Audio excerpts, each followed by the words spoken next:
Hello mga kol, welcome back na naman dito sa ating YouTube channel. For today's video mga kol, meron naman tayong ipakita na bagong finish na unit D64W Smiley Edition K6 engine 660cc turbo. So yan yung setup natin ngayon. So yung kulay is black and candy tone red. So makita natin. So fully tinted yung unit natin, low roof. Then stock yung ating headlight. So H4 halogen, signal light din, yung ating park light din, naka fog lamp. Then makita din natin dito naka smiley grills. Yan yung mga smiley edition natin mga kon. So dito naglagay tayo ng fender, tapos nag 14 inches na brand new mags and brand new tire. So yan yung request ng ating customer. So fully undercoat, lifted ng 2 inches. Side mirror natin, auto fold and retractable. Then yan yung kulay ng ating unit. Meron siyang original na body kit dito mga kol. Original na chrome handle. Single power slide yung ating unit. Yan, makita natin. Naka single power slide. Then yan. Dito sa likuran mga kol. Yan, so 14 inches lifted ng 2 inches. Then fully undercut. Crystal clear tea lights. Then naglagay tayo ng ladder dito bisa request ng ating client. So makita din natin dito complete LTO registered with plate number. Then meron na siyang camera.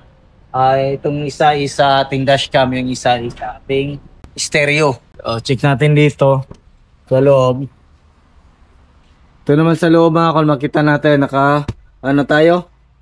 Third seat. Yan. Meron tayong upuan dito sa likuran mga kol. Then meron siyang mga lagayan sa loob. Yan. So naka brand new matting. Brand new yung ceiling natin. Makita natin mga kol is naka plastic cover yung ating likuran. So power line, open natin. Then makita natin dito naka VIP yung ating upuan bisa request ng ating customer. Ayan. So meron siyang armrest with cup holder, at the same time pwede natin yan i-unfold. So yan yung natin. Yan yung upuan natin. Meron siyang matting dito. Then makita natin dito naka plastic cover.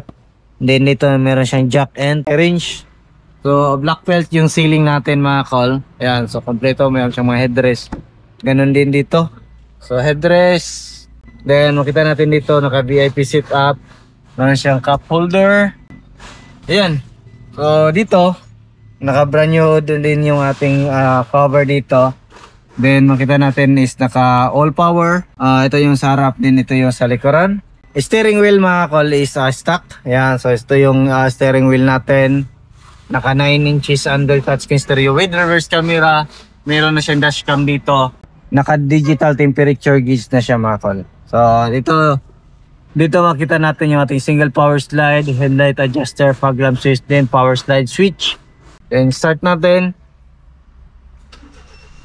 Ayan, naka under cold start. So ito yung cluster panel natin. Meron siyang RPM. Then meron siyang speedometer reading dito. So ito yung natin, digital temperature gauge. So dashboard natin mga kol is back to original yung kulay natin para mas maganda, hindi siya masakit sa mata. So ito yung upuan natin. So pwede natin yan i-move forward. Then pwede natin move atras. Yan. So goods. Then yan dito glove box. Goods. Ilaw dito. Ayan. So functional. Sun visor kompleto. So hood opener nandito. Yan, silipin natin yung makina natin. Dito yung makina natin.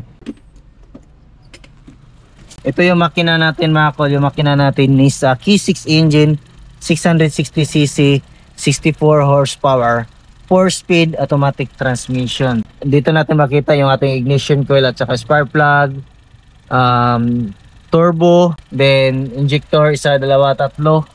Oxygen sensor nandito, PCV valve, dito tayo mag-refill ng ating engine oil, then camshaft sensor nandyan. So, slipin natin sa kabilang side kung ano yung makikita natin dito din. So, dito sa right side is manual sliding, hindi siya power slide mga kol. Tapos dito yung ating gas tank thinner, goods. Yan.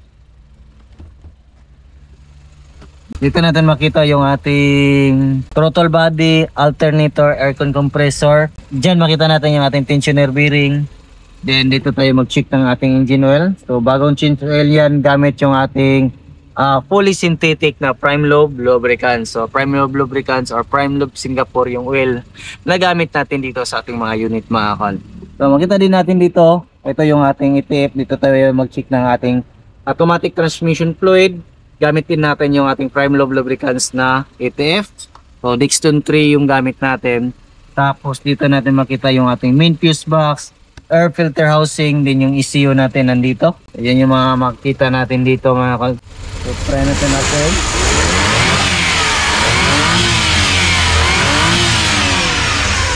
Tapos yung andar ng makina natin mga kal. So at-test drive na to, long drive mga kal. So goose na to. So ready to ship. This unit is going Luzon. Ayan, so yung may-ari nito is taga Luzon. Ito makita natin sa hood. Ayan, makita natin no. Napakaganda. So Kenditon red. Tapos dito yung ating hood. So dito natin makita yung ating windshield washer reservoir. Meron siyang dalawang motor. So washer sa harap. Din ito yung sa likuran. So ito yung ating radiator cap, radiator, then dito yung ating aircon condenser. Ito yung ating aircon condenser maka. Then dito natin makita yung ating intercooler. Dito naman makita natin yung ating coolant reservoir. Then ito yung ating brake fluid reservoir. So yan yung mga makita natin dito sa ating harap ng ating unit. So yan yung setup natin sa ngayon mga kol. Yan, so ganitong seat 4x4 na single power slide is umabot to ng 361 kasama yung mga upgrades and accessories. Pero yung basic setup nito mga kol is nasa 320,000 all in. Ayan mga kol. So kung gusto nyo mag-order ng ito, visit lang kayo sa ating shop sa Purok 2, Barangay Santo Niño, Carmen, Davao del Norte, or message sa ating Facebook page na Dudong Lagan Surplus TV. Or maaari kayong kumontak sa ating contact number na 0917825241. So ngayon nag-accept kami ng made to order, pero ina-advise namin yung mga client na basic finish para mas madali yung ating assemble. So yan lang muna yung ating vlog for today. Maraming salamat sa yung patuloy na pagsubaybay. Sa bago lang sa ating channel, don't forget to like, share, and subscribe, and click na rin yung notification bell para free to kayo sa next video upload kayo. Ingat po mga call and bye bye. God bless po.